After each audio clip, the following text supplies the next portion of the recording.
تبارك الذي بيده الملك وهو على كل قدير الذي خلق الموت والحياة ليبلوكم أيكم أحسن عملا وهو العزيز الغفور الذي خلق 7 سماوات طباقا ما ترى في خلق الرحمن من تفاوت فارجع البصر هل ترى من فطور ثم ارجع البصر كرتين ينقلب إليك البصر خاسئا وهو حسير ولقد زينا السماء الدنيا بمصابيح وجعلناها رجوما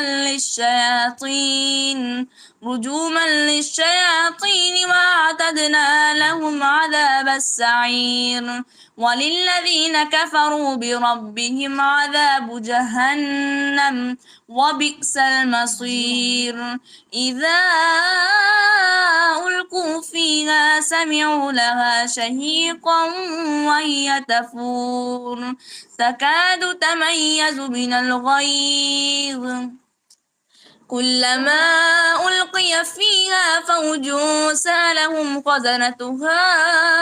ألم يأتكم نذير قالوا بلى قد جاءنا نذير فكذبنا وقلنا ما نزل الله من شيء إن أنتم إلا في ضلال كبير وقالوا لو كنا نسمع أو نعقل ما كنا في أصحاب السعير فاعترفوا بذنبهم فسحقا لأصحاب السعير إن الذين يخشون ربهم بالغيب لهم مغفرة وأجر كبير وأسروا قولكم أو اجهروا به إنه عليم بذات الصدور ألا يعلم من خلق وهو اللطيف الخبير هو الذي جعل لكم الأرض ذلولا فامشوا في مناكبها وكلوا من رزقه وإليه النشور أأمنتم من في السماء أن يخسف بكم الأرض فإذا هي تمور أم أمنتم من في السماء أن يرسل عليكم حاصبا فستعلمون كيف نذير ولقد كذب الذين من قبلهم فكيف كان نكير أولم يروا إلى الطير فوقهم صافات ويقبضن ما يمسكهن إلا الرحمن إنه بكل شيء بصير أمن هذا الذي هو جند لكم ينصركم من دون الرحمن إن الكافرون إلا في غرور أمن هذا الذي يرزقكم إن أمسك رزقه بل لجوا في عتو ونفور أفمن يمشي مكبا وجهه أهدى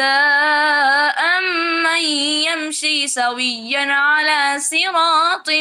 مستقيم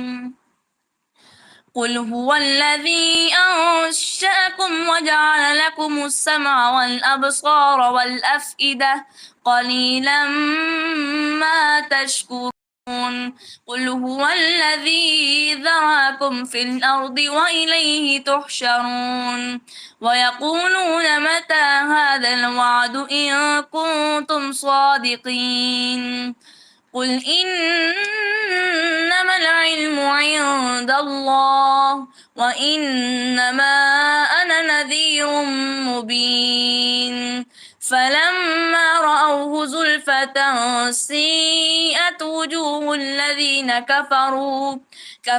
وقيل هذا الذي كنتم به تدعون قل أرأيتم إن أهلكني الله ومن معي